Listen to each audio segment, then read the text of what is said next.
কত বড় একটা কলঙ্ক সৃষ্টি হলো।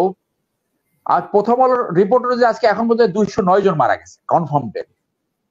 একটা রাষ্ট্র একটা আন্দোলন কন্টেন করার জন্য থামাবার জন্য আপনি 209 কিল্ড, থাউজেন্ডস আর ইনজুর্ড। আপনি এইটাকে কিভাবে মানে জাতির ইতিহাসে তো একটা কালো অধ্যায়, কলঙ্কজনক অধ্যায় একটা সৃষ্টি হয়ে গেল। আর্মি নামলে তো এমনিতে মানুষ সরে যায়, সরে তো গেছে, কিন্তু ক্ষোভটা তো থাকবে। সেই জন্য বলা হয় যে এইটা রাজনৈতিকভাবে যদি আপনি সমাধান না করেন তাহলে এই ইস্যু কোনো না কোনো ভাবে আবার উদ্ভূত হবে, আবার এই ধরনের সিচুয়েশন সৃষ্টি হবে, ইভেন্চুয়ালি আওয়ামী লীগের পতন হবে। নিজের দেশের সন্তানকে নিজের দেশের আর্মি পুলিশ বিডিআর গুলি করবে, এটা তো অকল্পনীয় সিচুয়েশন, এটা তো কলোনিয়াল শাসন এখানে চলছে না। আপনারা এই ধরনের কোন দেশে এর চেয়ে 10 ভাগের 1 ভাগ 25 জন মারা গেলে সরকার রিজাইন করে, পদত্যাগ করে। তো আপনি এখানে এই কুমড়ো পটাশের মতো লোক নিয়ে আসছেন, কুমড়ো পটাশ একটা বিহেরি নাকি, সে বিহেরি এত মিথ্যা কথা বলে, আল জাজিরা একটা ইন্টারভিউ সব মিথ্যা করে, এটা তো মানুষ গ্রহণ করে না। দেখুন, আমি এটাকে এইভাবে দেখি এবং অনেক জায়গায় বলেছি যে এটা রয়ের প্রজেক্ট। র অন11 সৃষ্টি করে আওয়ামী লীগের মগজে একটা কথা ঢুকিয়ে দিয়েছে যে যেখানেই এই তোমরা রাজনীতি, জনগণের রাজনীতি করতে না পারবা, সেইখানেই বলবা এইটা পাকিস্তানপন্থী, এইটা এই যুদ্ধ অপরাধী, এই জামাত বিএনপিকে প্রথম পাকিস্তানপন্থী বানাতে হবে এবং তোমাদের যত অপরাধ, তোমাদের যত লুটপাট, তোমাদের যত অপকর্ম সব এদের ঘাড়ে চাপিয়ে দিতে হবে। আমি আগেই বলেছি যে আপনার রাষ্ট্র পরিচালনার মিনিমাম রীতিনীতি এখানে ফলো করা হচ্ছে না। আজকে বাংলাদেশে যারা ভিন্নমত রাজনীতির সাথে জড়িত, প্রত্যেকে একটা ভয়ের সংস্কৃতিতে বসবাস করছে, এ rain of terror.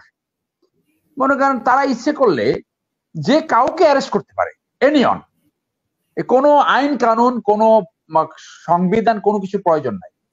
Just simply কারো কোনো একটা জুনিয়র পুলিশ অফিসারের সুইট উইল হইলে সে যে কাউকে অ্যারেস্ট করতে পারে, কোনো কিছু লাগবে না, এটা কোথাও জবাব দিতে পাবেন না।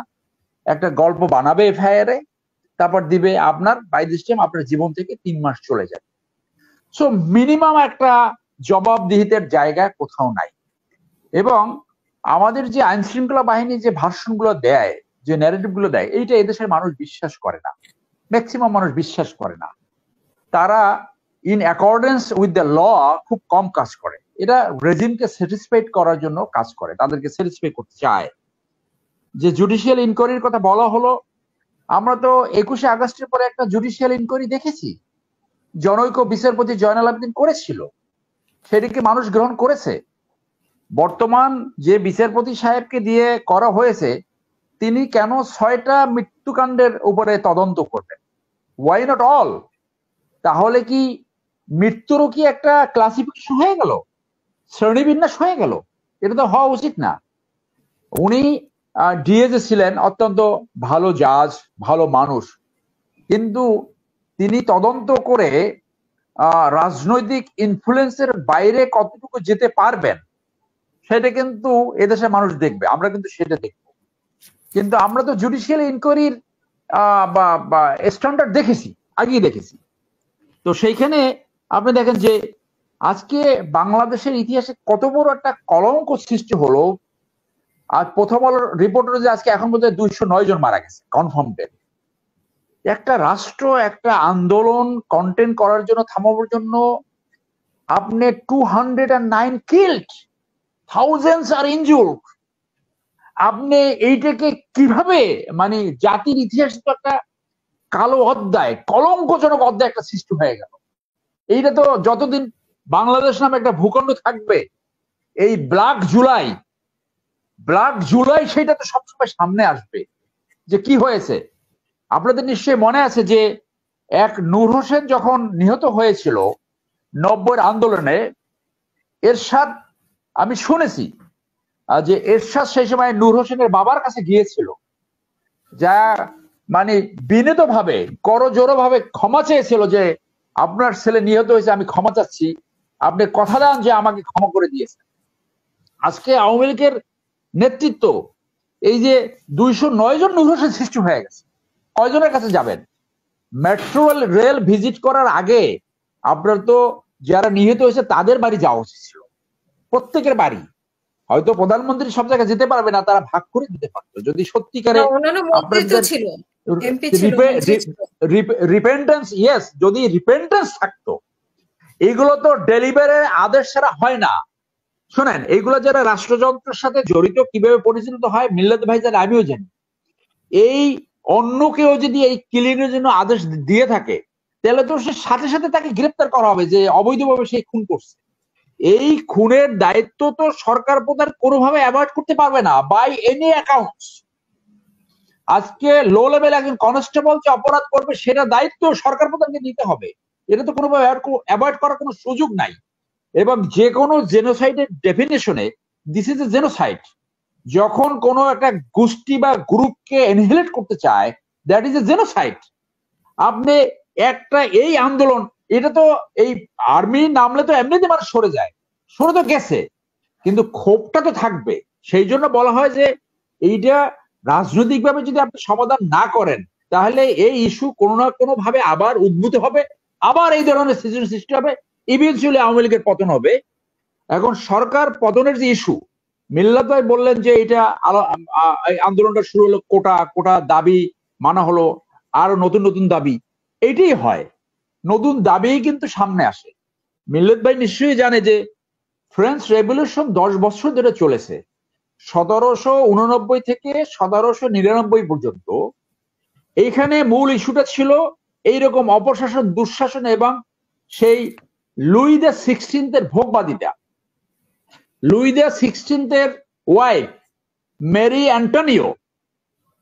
অ্যান্টনিওর খুব গহনার উপরে খুব লোভ ছিল।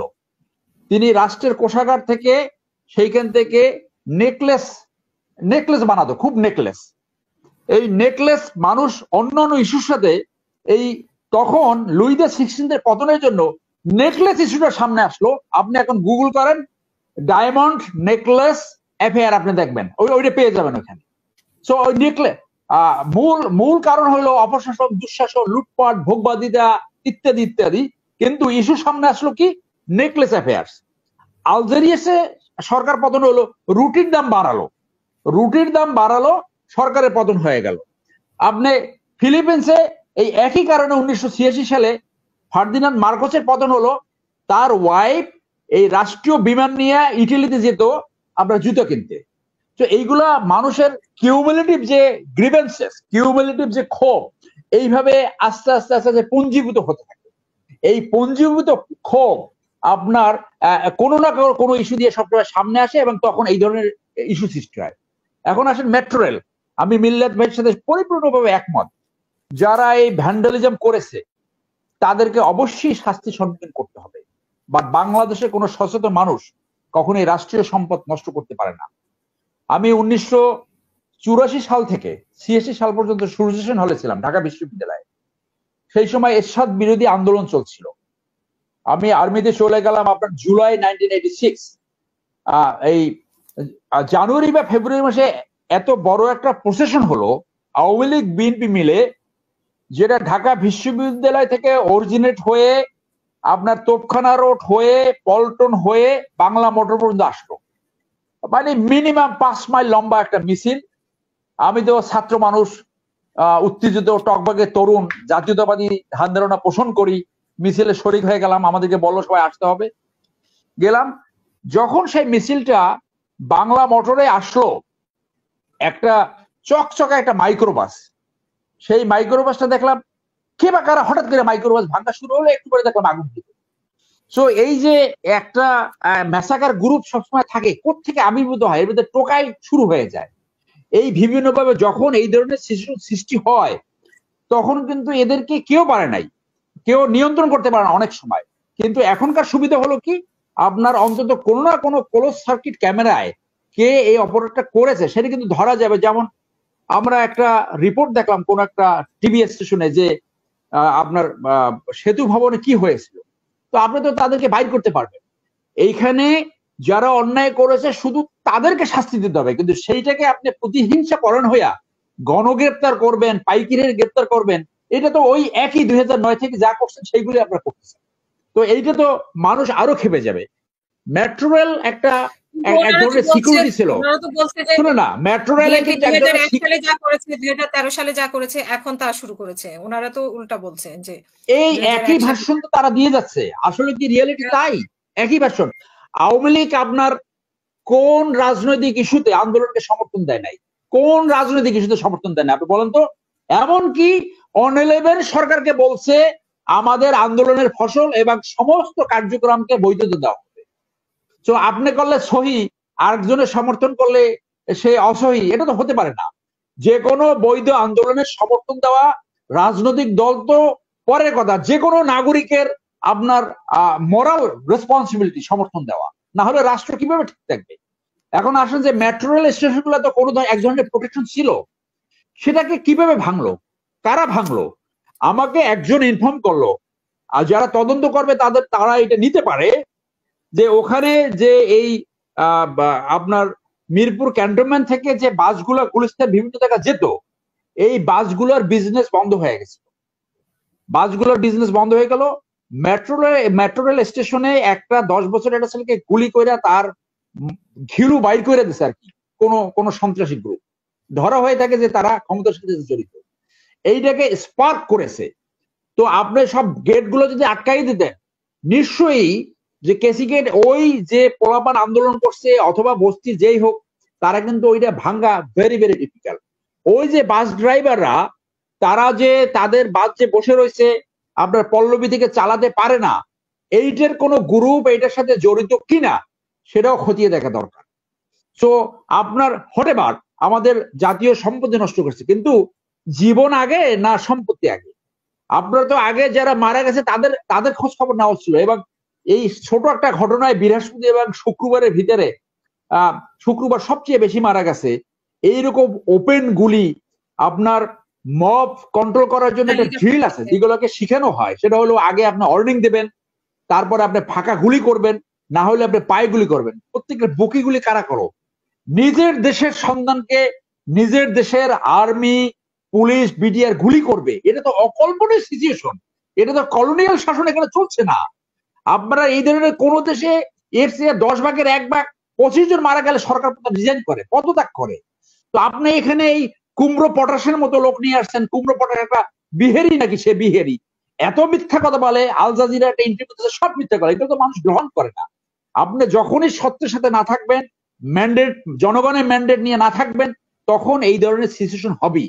এইখানে মনে করি যে আওয়ামী লীগ যদি এখনো লেসন লার্ন করে, তাহলে বাংলাদেশে আরো খারাপের দিকে যাবে না।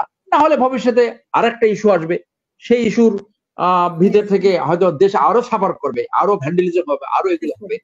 তো মূল কথাটা হলো ওই নেতৃত্বের কোয়ালিটি। ওই নেতৃত্বের কোয়ালিটি যতদিন না আসবে, যে বাইডেন যেটা বুঝতে পেরেছে, নেলসন ম্যান্ডেলা যেটা বুঝতে পারে, যে বুঝতে হবে শুধু পাকিস্তানপন্থী বললেই হবে না, জামাত বিএনপি বললেই হবে না। আজকালকার ছেলেমান অনেক সচেতন, তারা কিন্তু ভিডিও দেখে, দেশ বিদেশের খবর রাখে। আপনি দেখেন যে কলকাতাতে কিভাবে আন্দোলন হয়েছে, কলকাতাতে মমতা ব্যানার্জি দেখেন স্টুড বিসাইড দ্য মুভমেন্টস, তার নালিশ জানাইলো কেন্দ্রকে আবার উল্টো পাইলে মমতা বললো যে আমার সাথে বর্ডার আছে, তুমি এখানে না। আমার জনগণের পক্ষে দাঁড়ানোই যে কোনো একটা স্টেটসম্যান, যে কোনো একটা রাজনীতির দায়িত্ব। সে আবার সেটাকে কাউন্টার আর্গুমেন্টস করেছে। সো আজকে যদি বাংলাদেশ আনস্টেবল হয়, ইন্ডিয়া কি সেখানে ভালো থাকবে? বাট ইন্ডিয়া চাচ্ছে বাংলাদেশের ইনস্টেবিলিটি, যাতে আওয়ামী লীগ তাদের উপরে আরো বেশি ডিপেন্ড হয়, তারা যাতে আরো লুটপাট করতে পারে, তাদের আরো যাতে 15 লক্ষ লোক এখানে লুটপাটে শরিক হতে পারে।